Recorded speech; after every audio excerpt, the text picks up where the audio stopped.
I was 17 when my dad changed jobs, and we had to move to another state overnight. It was a huge blow for me to leave school and move away from my old friends. I remember how strange it felt to pack my things and cross half the country without knowing if I'd see them as often. But as the days went by, I learned to adapt and accept my new reality. My mom tried hard to make me feel comfortable. She told me about the advantages of living in a different place and said that maybe this move would be the start of something good. I wasn't so convinced, but at least I had a way to keep in touch with my friends through weekly video calls. Even though I was far away, I felt like a piece of my old life was still alive. My 3 best friends were Samuel, Lucas, and Mario. We'd known each other since childhood, and our friendship was unbreakable. We laughed at the same jokes, shared playlists of music and horror movies, and never stopped talking about the new releases we saw on the internet.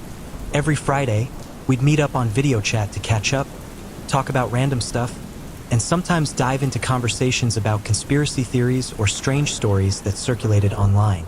Those nights helped ease the nostalgia I felt for my old life. But there was one Friday that changed everything forever. To this day, I still have nightmares about what happened that night. My parents had gone to bed early, so I stayed in my room with the light on. I connected to the video call around 11 p.m. Lucas was the first to join, then Samuel, and finally Mario. We chatted about normal stuff, school anecdotes, my former classmates, a recent soccer game. The atmosphere was relaxed, nothing out of the ordinary. Before everyone went to sleep, Mario mentioned that he'd found a disturbing video and asked if we wanted to watch it. He should have said no, but curiosity got the better of us. Mario's exact words were something like, "I warn you, it's intense, but it's so real you'll have a hard time believing it." Samuel and Lucas said yes almost in unison, and I got a bad feeling, but I went along with it. That turned out to be the worst decision of my life. Mario shared his screen. At first, it wasn't very clear, probably because of the file size or because the video had been recorded in a dark place. It took a few seconds to load, and when it did, I felt like my heart skipped a beat. There, in a close-up shot, was a man tied to some kind of metal table, unable to move. Another figure, covered in a dirty and worn mask, was using a sharp instrument to peel off pieces of skin. The tied man was conscious. His screams were high-pitched and inhuman, and the pain he showed turned my stomach. The video lasted only a few seconds, but it felt like something inside me was breaking. I couldn't believe people could record and spread something like that. Samuel let out a scream of disgust, and Lucas asked in a trembling voice what the hell Mario had just shown us. I couldn't say anything. Panic had paralyzed me. I could only breathe heavily and look at the camera, where I saw myself pale with wide eyes. Mario closed the video and apologized hastily, saying it had been a bad idea to show it without warning. But something in his tone indicated he was nervous, like he was excited and scared at the same time. It took me a moment to recover, and when I finally spoke, all I could say was, "This isn't funny. Don't do it again. It's sick." Mario promised he wouldn't share anything like that again, but then he added that he'd found it in a very dark corner of the internet, a place you can only access if you know exactly what you're doing. It was clear he was talking about the dark web. I'd heard rumors about illegal activities there, but I never imagined there was such macabre content. Mario confessed he'd been exploring strange forums for a while. He said he was curious and didn't consider himself a bad person. He just needed to see how far human depravity could go. Luke and Samuel looked at him like he didn't know what he was talking about. I was too shocked to blame him. I was still trying to process the images I'd just seen when he said he also had several pictures on his computer that he didn't dare look at alone. He asked for our opinion and started sharing an image. It was the body of a mutilated woman, without limbs, with an iron collar around her neck and a sign that read something like "doll ready for shipping." I felt like throwing up. I closed my eyes tightly while Lucas and Samuel exclaimed that it was enough, but Mario didn't let go of the cursor. Then I saw the description of that photograph, detailing the uses that could be given to the victim before transporting her. I didn't want to continue reading. My mind froze, and I turned my gaze towards the door of my room. I couldn't think about what kind of people did that and why my friend had gotten so deep into that filth. At that moment, the video call went silent. I wanted to believe that Mario had closed everything, that we were finally free of those images, But a few seconds later, a fourth person appeared on the chat screen, as if someone else had joined without an invitation. Suddenly, a low-resolution camera was activated, and we saw a figure with a mask that looked like real pig skin, torn and poorly glued, as if it had been forcibly removed from an animal. No noises were heard at first, only heavy breathing and, in the background, what seemed like a slight gasp of suffering. I tried to close the video in desperation, but the cursor on my computer didn't respond. Each click I made was useless and only sank me deeper into anguish. My friends began to shout my name through the voice chat, but interference and clicks were also heard, as if we were losing the connection, although the image of that figure was getting clearer and clearer. Then he spoke. He had a distorted, hoarse voice and said something like, "I know you're watching me, and you're curious." My heart was pounding with fury. I tried to answer, maybe to ask who he was or what he wanted, but no words came out of my lips. I only managed to murmur, "Leave us alone." Almost inaudibly, the figure approached the camera, and it seemed like his eyes, hidden behind the holes in the mask, stared at me fixedly. I felt a shiver run down my spine. At that moment, a blurry image emerged from the side of the screen. A woman with no arms or legs, her mouth sealed with adhesive tape, moaning with a stifled sound that broke any barrier of horror I had known until that moment. She had a rusty chain around her neck. I recognized her immediately. It was the same woman from the photo Mario had shown us seconds before. The woman writhed on a cement floor, trying to escape the man with the pig mask, who pointed at her with an axe he held in both hands. Her panting intensified, and my own heartbeat echoed in my ears. I swallowed and felt my throat dry. I was paralyzed with terror. That's when he raised the axe. I couldn't look away, even though my entire being begged me to close my eyes. It was like watching the abyss materialize in front of me. In a rush of adrenaline, I screamed that I would call the police, that I had to stop this act of cruelty. But my words resonated with a strange echo, as if the connection was being controlled by someone else. The man brought the axe down hard, and the first blow was heard like a grotesque crunch. I cried. I screamed. I spun in my chair until my back hit the wall. I didn't want to keep looking, but something compelled me to take one last look. The woman had stopped moving, and the man in the mask just stood there, staring at the camera. I could make out an almost mocking grimace behind the bloody pig skin on his face. Then the screen went static, as if everything had frozen in an endless second. A click broke the silence. I looked back at my monitor, and the box where the pig man had appeared was filled with static. Then everything slammed shut. For a moment, I thought the computer had turned off, but the keyboard light was still on. My chat with my friends flickered a couple of times and then disappeared, as if it had never existed. I stood there, breathing heavily, noticing that I had tears in my eyes and a lump in my throat so tight I could barely swallow. My legs were shaking so hard I felt like I could faint. I don't know how long I stood there before I finally regained some composure. I ran to the bathroom, turned on the cold water, and washed my face. I saw myself in the mirror. I looked like a pale corpse with swollen eyes and sweaty hands. I went back to my room and checked my computer. The screen showed the usual desktop, as if everything was normal. I opened the browser and found no traces of the video call. So I sent a message in the chat group we had on our phones. Please tell me you saw the same thing. What the hell was that? A few minutes of uncertainty passed until Samuel wrote that he couldn't stop shaking, and Lucas replied that he had never felt so terrified. Mario didn't say anything for a while, and when he spoke, he just apologized. He said he never thought something like that would happen. No one was able to add more. Since that night, we don't talk about it anymore. It's like we all want to believe that it was a terrible collective hallucination. But I know what I saw, and I can't get it out of my head. Sometimes I wake up in the middle of the night with my breath ragged, and I swear I feel the crunching of the axe in my ears.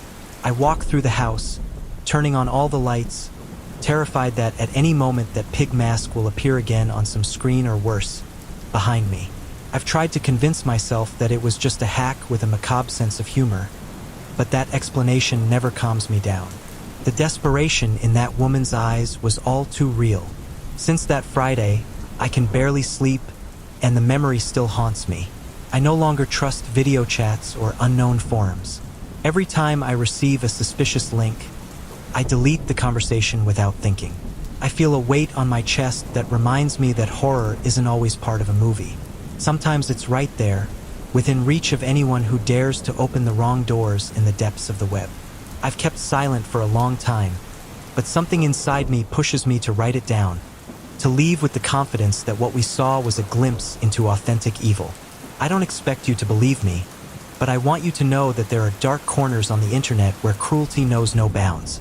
I wish with all my soul I hadn't been there to discover it. But it's too late to go back to the point where my life was normal. Now I carry with me the certainty that in the world beyond everyday appearances, there are human monsters capable of any aberration. That truth doesn't let me sleep, and maybe I never will. If you're enjoying the video, please subscribe the channel for future videos, and like and share with your friends.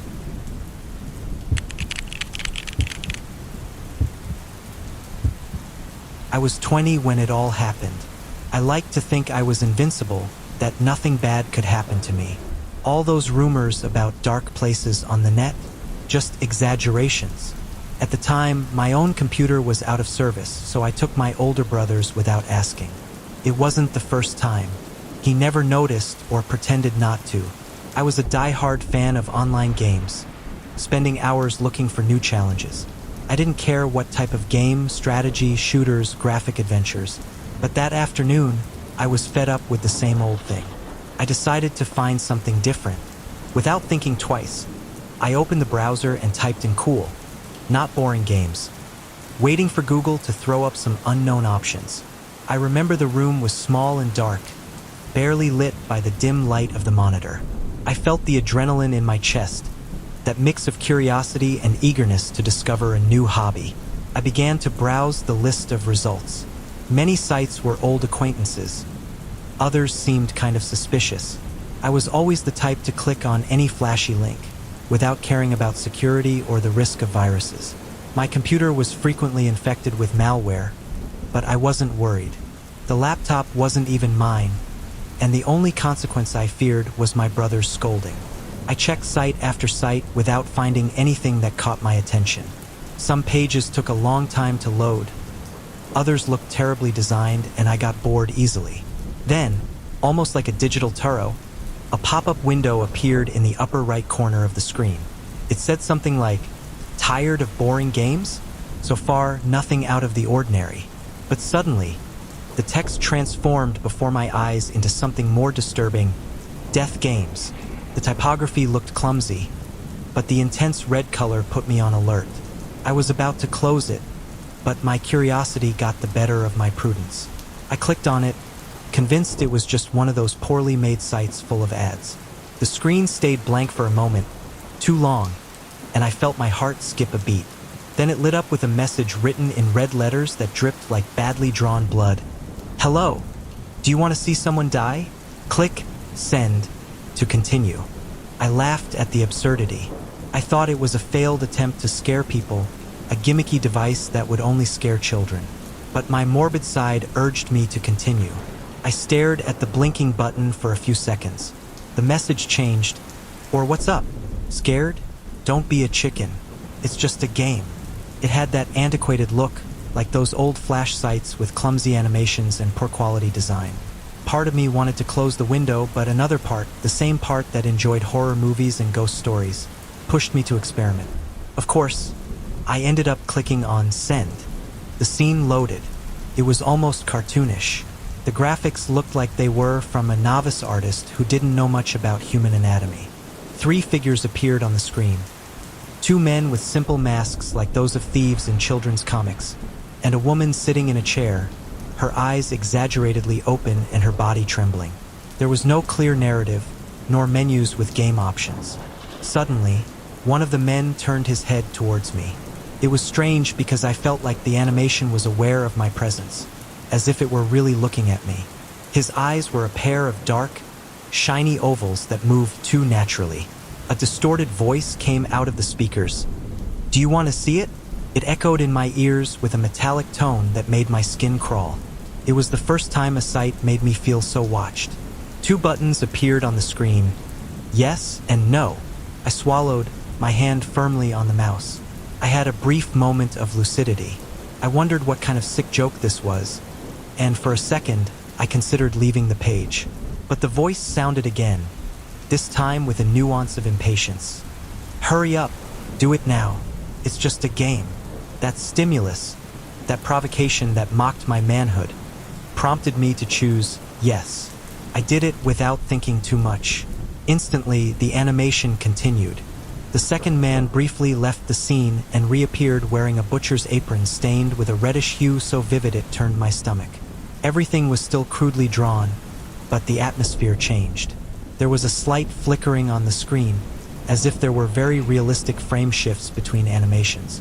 The woman, still seated, began to sob, and the crying sounded too authentic. No one would have gone to the trouble of recording something so visceral for a simple browser game.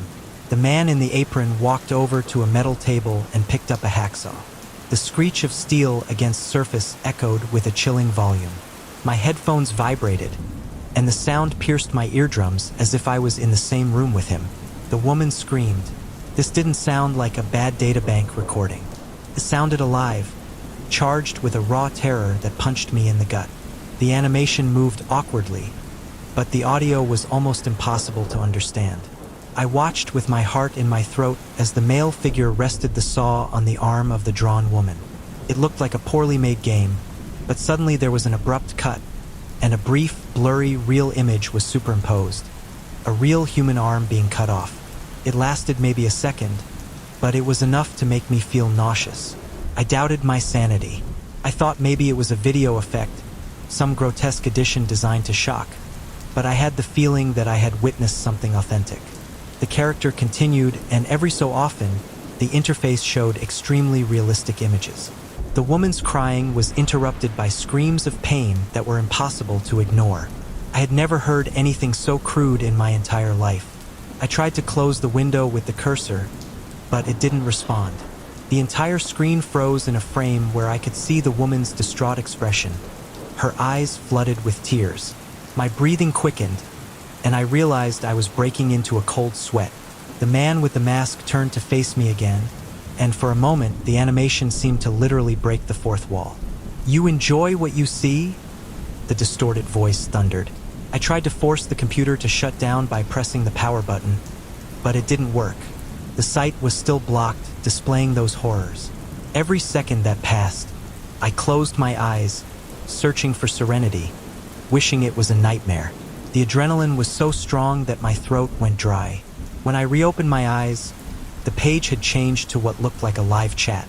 It read, "Have you been a spectator of the first session? Want to see more? Send us your email address to get exclusive access." I was stunned. Exclusive access?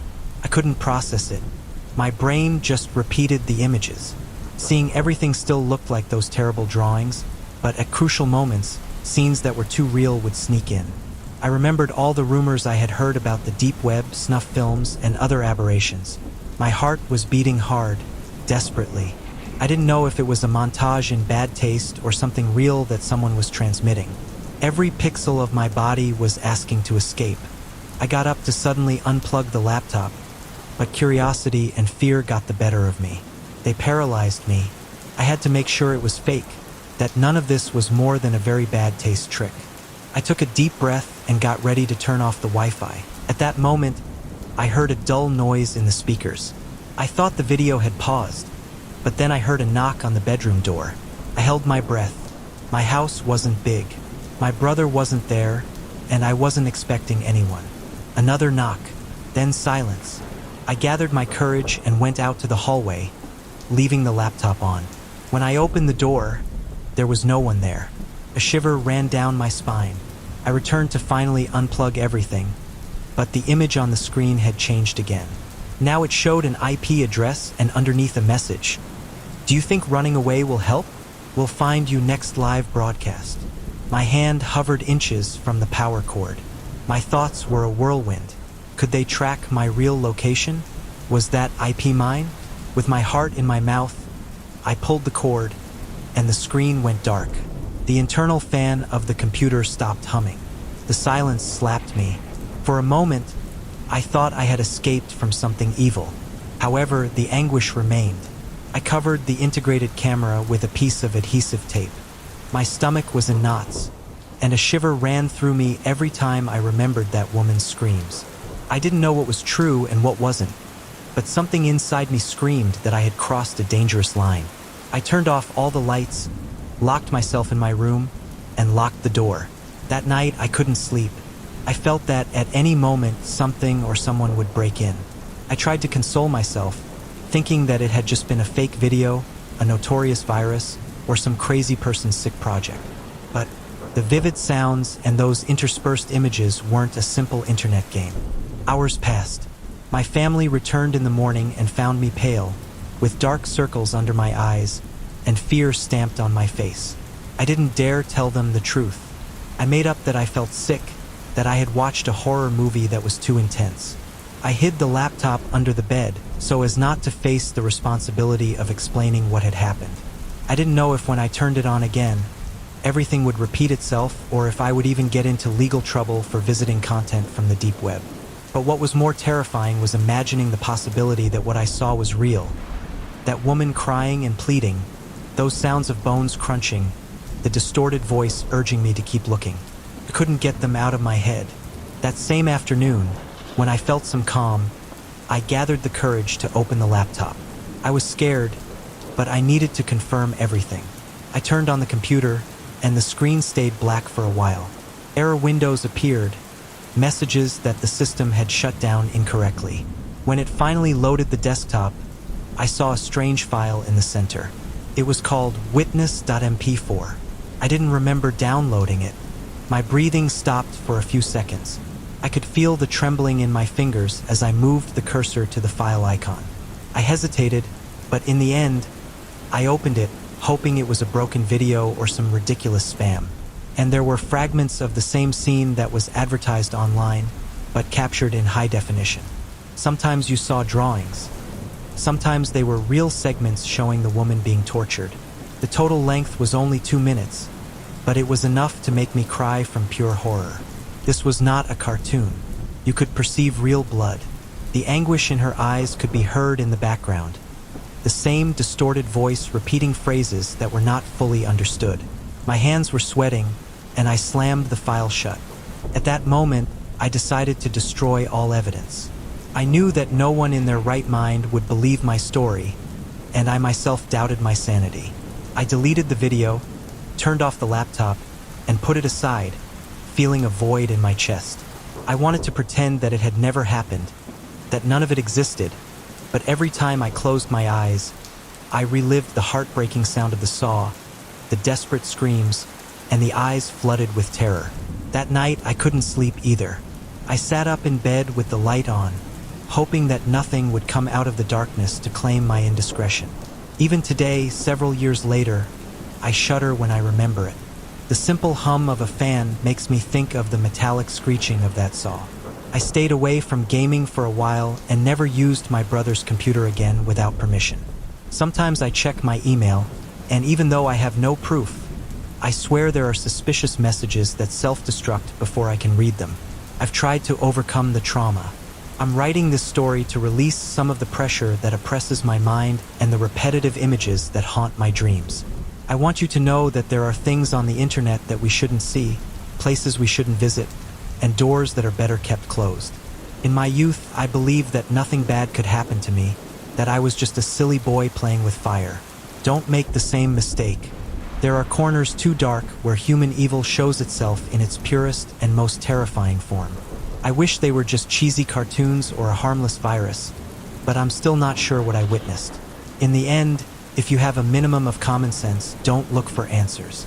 Some curiosities can cost you your sanity or your life. And in the end, no one can guarantee that what you see is just fiction.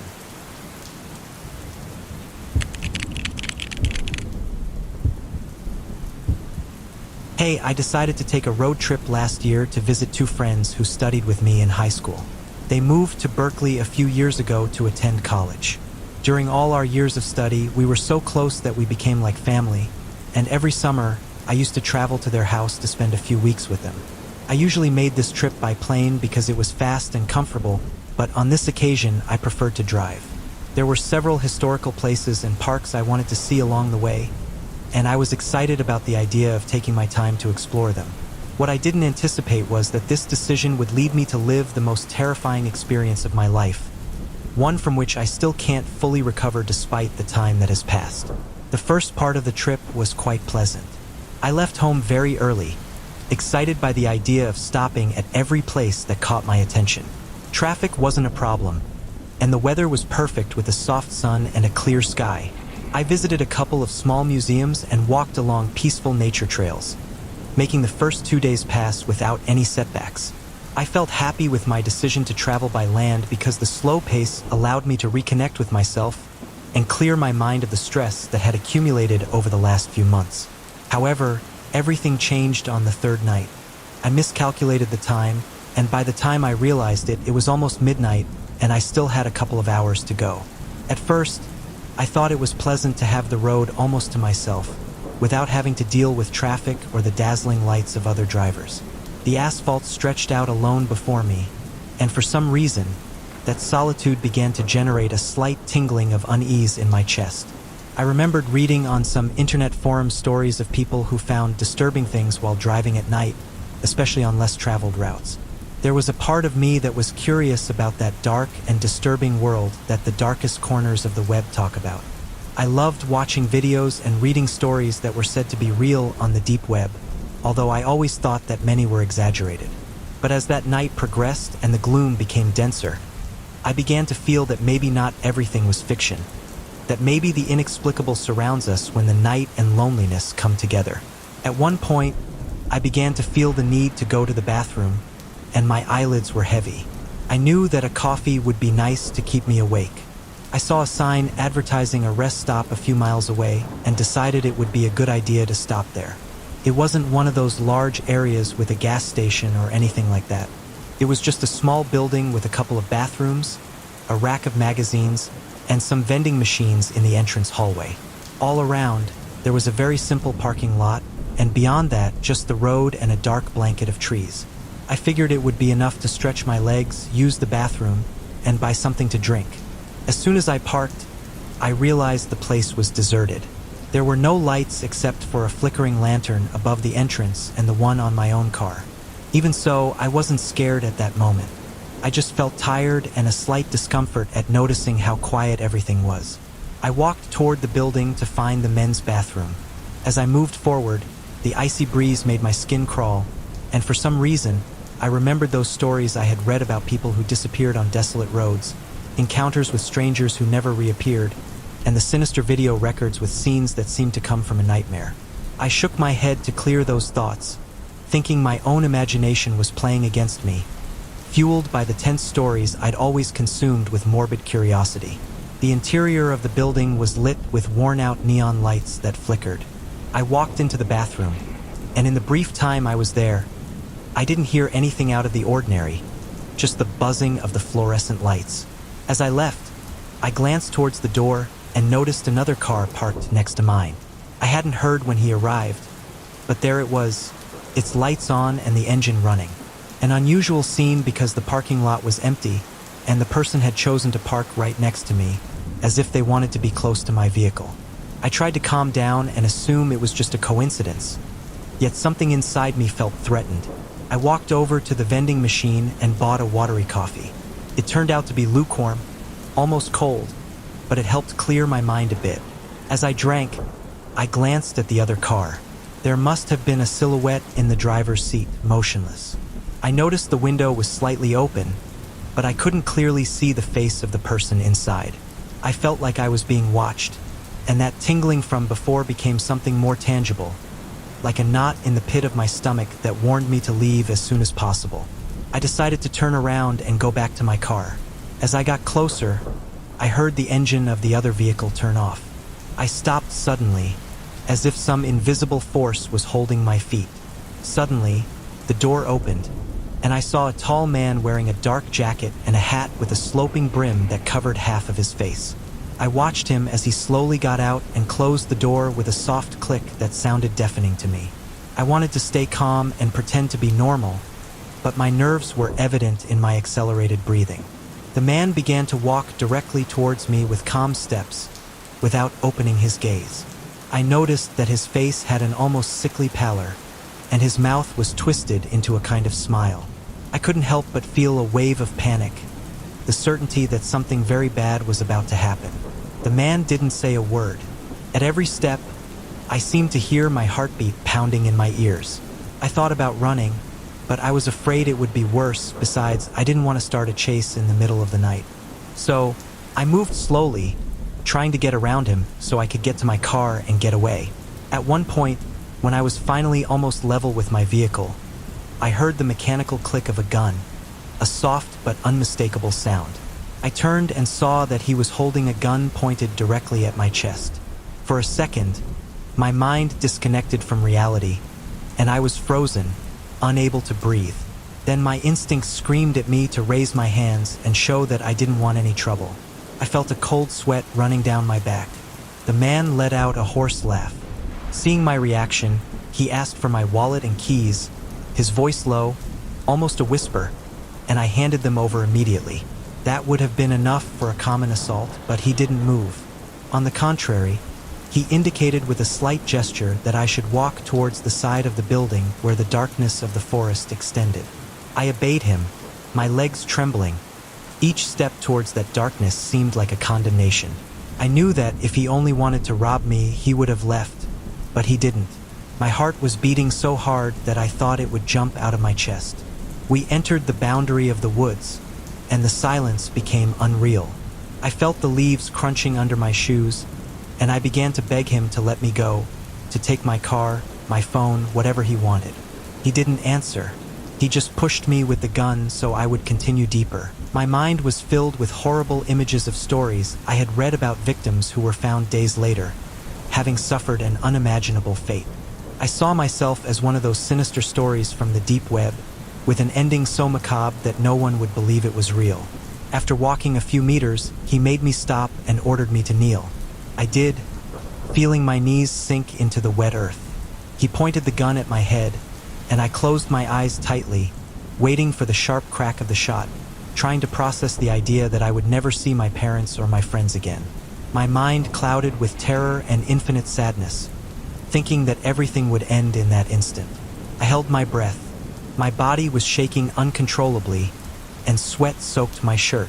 Suddenly, 3 shots sounded, one after another deafening in the midst of that stillness. I felt no pain, nor did I even feel the impact of a bullet passing through my flesh. It was more like the resonance of the shots that left me dazed and dizzy. I dropped to the ground, covering my head. I opened my eyes and saw the man standing there, laughing so mercilessly that my throat tightened. He told me in a mocking tone to go away and not to forget to clean my pants. He turned around and walked away, still laughing like it was the best show of his life. I didn't understand a thing. I was on my knees for a long minute, crying in silence, when I heard the engine of his car and saw his lights moving away. I dared to breathe. I felt a tremor impossible to control, a dizziness that clouded my vision, and an emptiness in my chest that mixed with the feeling of still being alive. I found the courage to stand up, dry my tears, and go back to the building where I washed my face. Out of the corner of my eye, I saw myself in the mirror, pale, red eyes stained with dirt, sweat, and tears. I was the image of someone who had just escaped death. I returned to my car, fearing that I had done something to disable it, but the keys were still in my pocket, and the engine started. I didn't want to stay there a second longer. I drove as fast as I could to the next town, where I found a small motel that was open and they let me use the phone to call the police. I told them what had happened and gave the description of the man. They went out to look for him immediately. I never knew if they caught him that night. Couldn't sleep. I was afraid that at any moment he would appear at my door. The next day, after giving my statement, I got in the car with the firm decision to continue to my friend's house without stopping again. I didn't even drink water the whole way for fear of having to make another stop. When I finally arrived, I felt relieved to see them. I let out all the tears I had pent up in a hug that lasted several minutes. I tried to explain to them what had happened, although I felt that words were not enough to describe the horror I had experienced. They listened to me with astonished faces, unable to believe that everything had happened in a place as common as a rest stop on the side of the road. Ever since then, I can't help but tremble when I remember that night. The stories that used to fascinate me on the dark web, the extreme stories that I used to devour with morbid curiosity, no longer attract me. I realize that true terror lives closer than one imagines, and that sometimes it is enough to meet the wrong person in the wrong place for your whole world to shake, and you understand how much inhumanity there can be in a single individual. I don't even need to enter the dark web to feel chills. I only need to remember the echo of those shots, the icy laugh of that man, and the absolute certainty that I was going to die in that forest. I still haven't fully gotten over the experience. There are nights when I stay awake with my eyes fixed on the wall, reviewing every detail. I think about how ironic it is to have driven in search of beautiful places to visit and end up encountering the darkest and cruelest of human beings. Every summer, my friends invite me to stay at their house, but now I take a plane without hesitation. And if the flight is delayed or there is turbulence, it is never as horrible as the anguish of seeing myself on the road at midnight, exposed and vulnerable.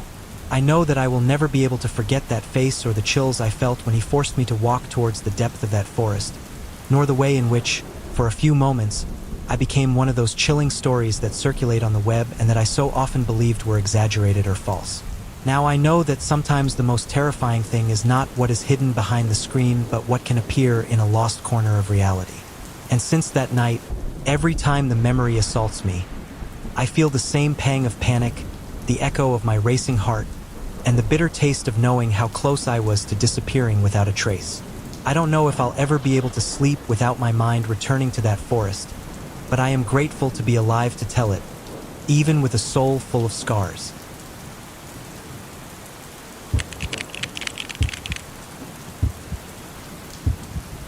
Hey, a couple of years ago, I did something that still torments me today.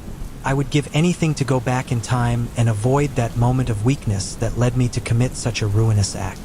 If I could tear that impulse, full of rage, from my consciousness, I would do it without hesitation. But it's too late to go back. It all began when Dahlia, the only person for whom I had ever felt such intense love, abandoned me without consideration. I was barely 20 years old, and like many at that age, I believed that love was something definitive and perfect.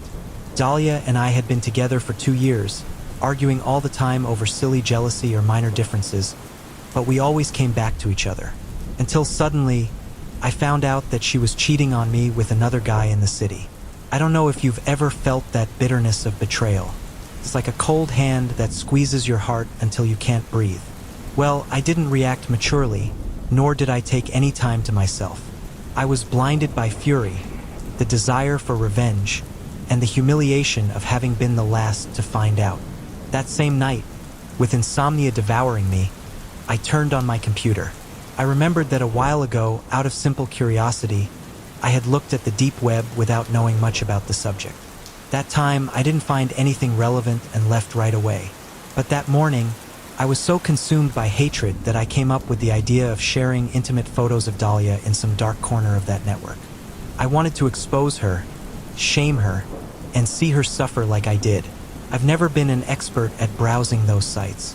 I lost myself in a tangle of forums, links with strange names, and chat rooms that seemed like traps.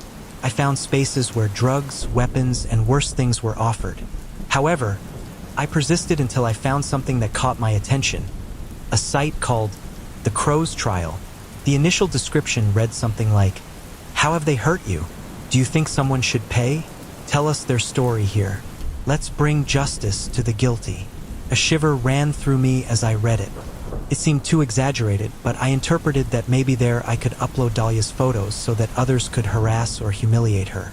I entered and found several sections with titles that described supposed trials. They had strange, almost ritualistic names: Frozen Pond, Forest of Shadows, Hanged Man, Festive Trial of Fire. There was one called Nocturnal Grace that, for some reason, seemed the least sinister to me. When I clicked, I came across a form where they asked for all kinds of information about the person to be punished. Full name, age, address, social networks, and a text box to upload files. At the end, in red letters, it said, "Make sure all the information is accurate. The crow does not forget. The crow does not forgive." My heart was pounding so hard I could barely hold the cursor. I uploaded a couple of photos of Dahlia, filled in her links, and in the section of the address, I hesitated for a moment. I thought about putting her mother's house, where Dahlia lived, but a small glimmer of humanity stopped me. I chose to write the city where she resided without the specific address. Even so, the guilt pricked me inside, but I attributed it to the fear of being tracked. I never thought about the real consequences. It wasn't even my intention for her to be physically harmed. I only wanted her to feel the public shame of betrayal. Not for a moment did I consider that someone could take it seriously and turn it into something worse. After filling out the entire portal, it showed me an animated icon, the silhouette of a crow moving its wings, followed by a message that said, "Confirmed data. Beginning the trial." The screen went black for a few seconds before releasing the phrase, "The crow thanks you for your contribution. Prepare yourself. The sentence will arrive soon." I stared at the screen with a mixture of relief and a hint of remorse. However, in my mind, twisted by spite, I was still licking my lips at the idea of Dahlia paying for what she had done to me. When I closed the computer, I could barely sleep a couple of hours, waiting with anticipation for her to contact me the next day, furious and full of indignation. I wanted to see her emotionally destroyed, but nothing happened the next day or the next or the week after. I was consumed by impatience. I came to think that that forum was a fraud, like so many other sites that promised revenge or dark secrets but were nothing more than a setup. I felt disappointed in a strange way, as if I had been deprived of the pleasure of seeing her rage. With the passing of days, my hatred began to fade, and the shame for what I had done began to surface. Almost a month later, the memory of my attempt to ruin her life became distant. I began to wish that nothing would come to light because I was mortified by what they might think of me if my baseness was discovered. One morning, a knock on my door pulled me out of bed. I opened it and ran into two police officers. They had a serious, almost funereal expression. I felt my stomach turn over. I thought they had discovered my entry to the deep web, that they would come to arrest me for defamation or harassment. One of the officers asked me in a neutral voice, "When was the last time you saw Dahlia?" My heart was pounding. I didn't know whether to lie or confess, but I managed to stammer, "It's true that I haven't contacted her for weeks." The officer nodded, looking at me as if he was trying to decipher my secrets. He insisted on asking me where I was on the night of the 7th. What did I do? Could I prove it? Luckily, my boss and my colleagues knew that I left work at a certain time and went straight home. That alibi was supported by security cameras. The police didn't handcuff me or treat me as a direct suspect. They only explained that Dahlia had disappeared. Her mother saw her go out to buy some things at a small grocery store, but she never returned. It had been almost a week since there was any trace of her. The officers left after thanking me for my cooperation. I felt a momentary relief, but deep down, something began to pang in me. It was impossible for this disappearance to be linked to my revenge. I didn't try to convince myself that it was all a regrettable coincidence, but the hours passed, and the guilt didn't stop. I became obsessed with the thought that the forum could have reached some sick mind eager to harm anyone who someone pointed the finger at. I tried to rationalize it, but I couldn't shake the feeling that I had unleashed something terrible. Days turned into weeks with no one finding a trace of Dahlia. I barely ate and slept. I blamed myself every moment for the possibility of having caused something atrocious. I didn't have the courage to go and confess to the police that I had posted her photos in a sordid place. I felt like the biggest coward. I had to fool myself to escape the nightmares that assaulted me if I closed my eyes at night. I imagined her scared face, begging for help in my most macabre fantasies. I heard her voice crying for mercy while someone, guided by my stupid act, gloated over her suffering. The news that they had found Dahlia came one evening. By the expression of the detective who came to see me, I realized that nothing good could come out of his mouth. They confirmed that they found her body in an abandoned warehouse on the outskirts of the neighboring city.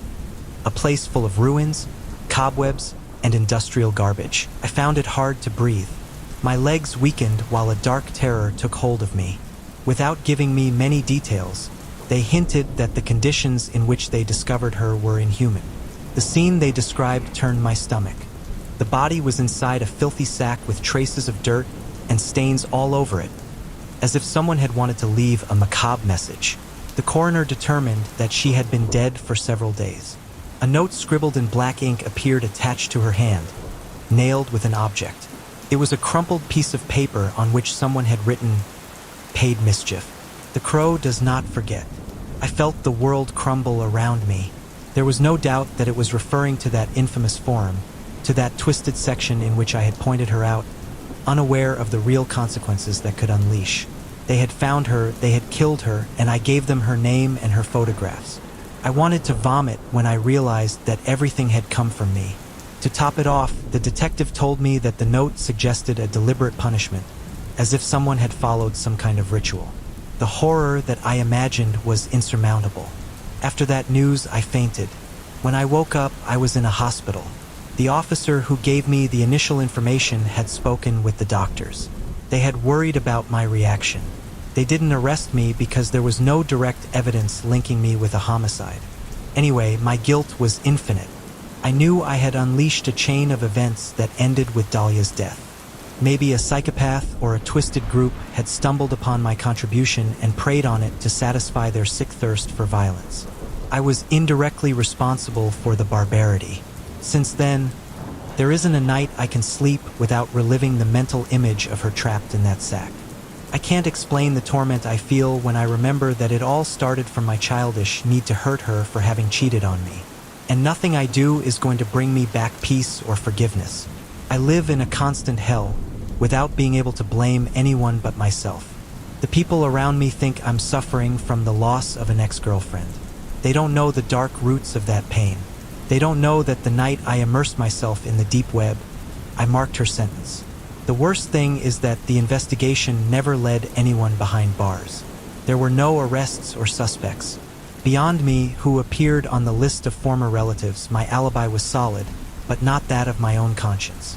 Every time I close my eyes, I hear the whir of my computer's fan, the image of the form, the macabre sections of that site, and I see the word "sent" flashing on the screen. It gnaws at my soul to know that I was the first to push that domino that ended Dahlia's life. Several years have passed. Not a day goes by that I don't wonder what my life would have been like if that night I had pressed the shutdown button on the computer instead of letting my fury get the better of me. But now there's no way to redo the path. The guilt eats me up inside, and I know that this is my eternal punishment. There's no going back, and there's no way to resurrect my self-confidence. All I have left to do is write this to warn you. Resentment can drag you to depths you would never have imagined, and the web sometimes has grasshopper eyes ready to fulfill your basest intentions, even if you don't know what you're invoking. I close these memories with a sinking heart, with the terrible certainty that there will never be redemption for my crime. All I wish for now is for death to find me and drag me far, far away from the guilt that devours me. But even then, I suspect that the real hell will be having to face Dahlia's face, knowing that her last nightmare began with me, and that not even 1,000 lives would be enough to erase the blood that stains my hands.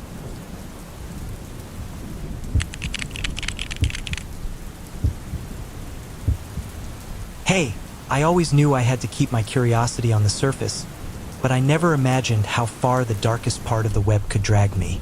I don't intend to justify anything.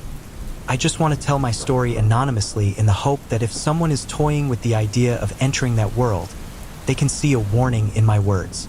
Today, I live in permanent fear and with the certainty that there are things better left unknown. I grew up in a neighborhood where violence and contempt for those who were different were the norm. Whoever didn't fit in was excluded and sometimes beaten. Over time, I began to hang out with a group that hated anyone who didn't meet their standards of purity. I was a naive teenager, resentful and eager to fit in. They told me that we had to prove our superiority, and I believed the speech. Now, looking back, I feel disgust with myself. They had indoctrinated me to normalize hatred, and in my eagerness for approval, I accepted it without questioning. As I grew up, my curiosity about the deep web started as a simple adventure. On the forums where I exchanged angry ideas, there was talk of much darker places. There was always a warning not to go into it without really knowing what you were getting into. But when you're young, you think danger makes you look brave, so I took the plunge. I never thought I'd end up losing what little faith I had left in humanity. At first, my visits to the dark web were simple. I read conspiracy theories, saw forums of people selling illegal things, and sometimes wandered through pages with adult content that promised a twisted morbidity. They were sinister places, yes, but I attributed it to an underworld of the internet that one could leave with a click. Even though I was still part of a dangerous collective offline, one that celebrated violence and dreamed of seeing a world free of impurities, it still makes me nauseous to remember how much I validated those ideas. One of the virtual groups I participated in the most was the one I'll call the Altar. It wasn't its real name, but that's how I remember it because of the kind of cult they formed. There, I found people who boasted of divine justice, which for them meant cleansing anyone who didn't fit their racial standard.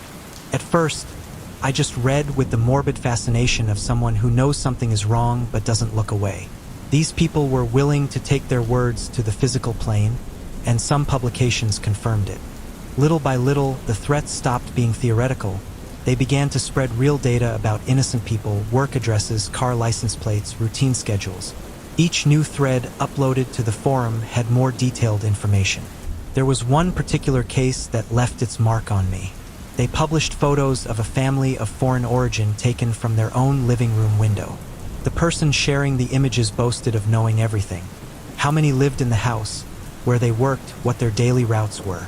They even suggested that if the altar gave the green light, they would make their plans come true. The other members celebrated each threat with memes and atrocious laughter. I felt a chill run down my spine, but I convinced myself that they were just cowardly bravado. In the real world, hanging out with violent people, no situation had reached the extreme that I saw online. However, I soon learned that some did go beyond words. One day, I read a post from a guy who claimed to have followed a woman home who he considered unworthy.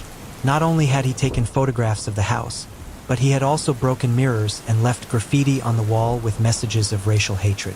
He uploaded a video that exhibited his feet. I only managed to watch a few seconds before stopping it. Horrified, I realized the true scale of this madness, and although I told myself that I didn't approve of such violence, I still continued reading. I was still part of it. The breaking moment happened a few weeks later. An anonymous account described in detail how he had searched for several people trying to cross the border in an empty lot near a river. He offered them help, invited them to take refuge in an old warehouse that he claimed to own, and once he had gained their trust, he attacked them with a gun. He boasted of having murdered several individuals simply because they didn't belong to his nation. That was already too much.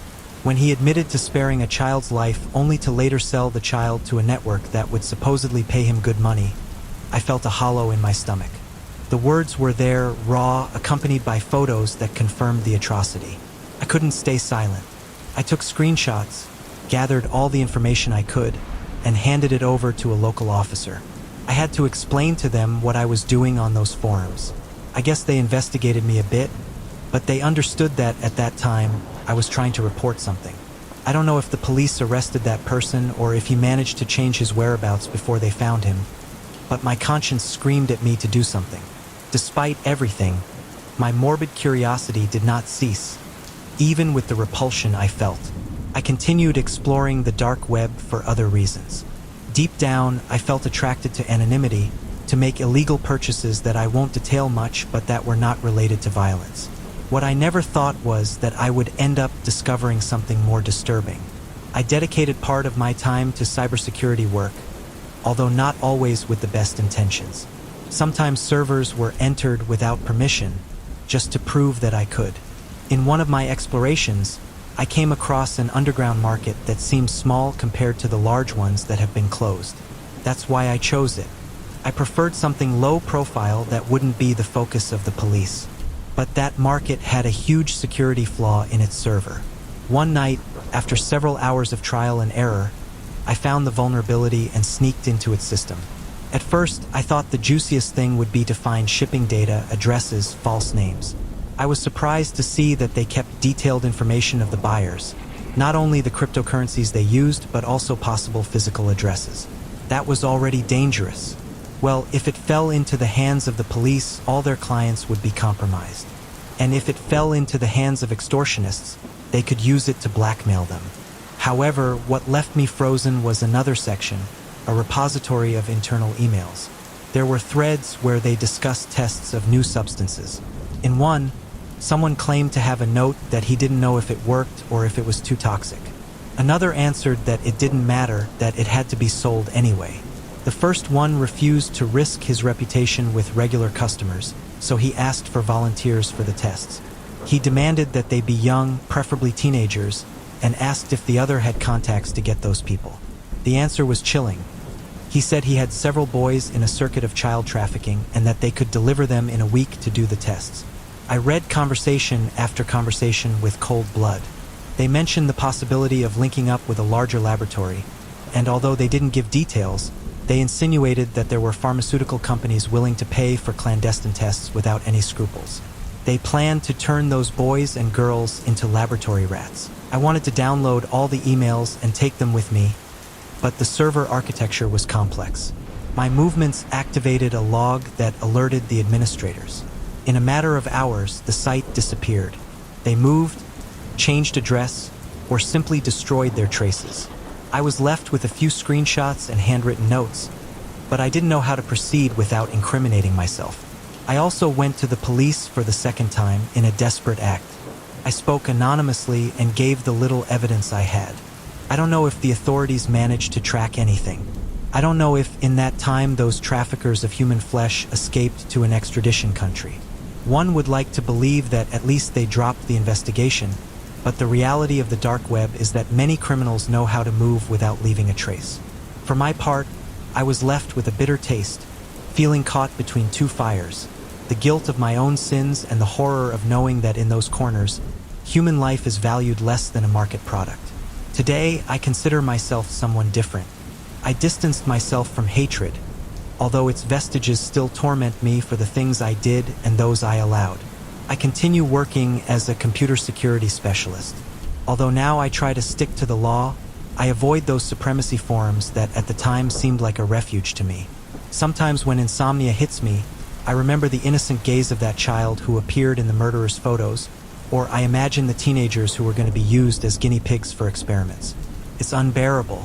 I write this with the hope that no one has to repeat my mistakes. If you're curious about the dark web, please stop for a moment to think. This is not a place to have fun with adrenaline. There are groups willing to cross any line, clandestine projects that turn people into merchandise, and forums full of ideologies that corrupt the mind. It's true that not all the deep web is homicidal or twisted, but it's worth asking yourself to what extent you want to expose your sanity to misfortune. Life is fragile, and in that world, it seems to have no value. I consider myself lucky to have come out almost unscathed, but I can't forget what I saw. Every time I close my eyes, I see reflected in my memory the faces of the victims and the messages of hate that I previously supported. No matter how much time passes, those images are still here, reminding me how low you can fall when you believe yourself superior to your neighbor and give yourself permission to sincerely hurt. I hope no one else has to sink into the darkness that I myself fed for foolishness. I say goodbye. Maybe my testimony will not change the mind of whoever wishes to venture on that sinister side of the network. But at least it will remain as a final warning. Do not make the mistake of confusing anonymity with immunity or curiosity with courage. I never wanted my story to become a nightmare that doesn't let me sleep, but that is exactly what happened. And as for me, I can only add that the true horror is experienced when you discover that the worst darkness can arise as much from the network as from oneself.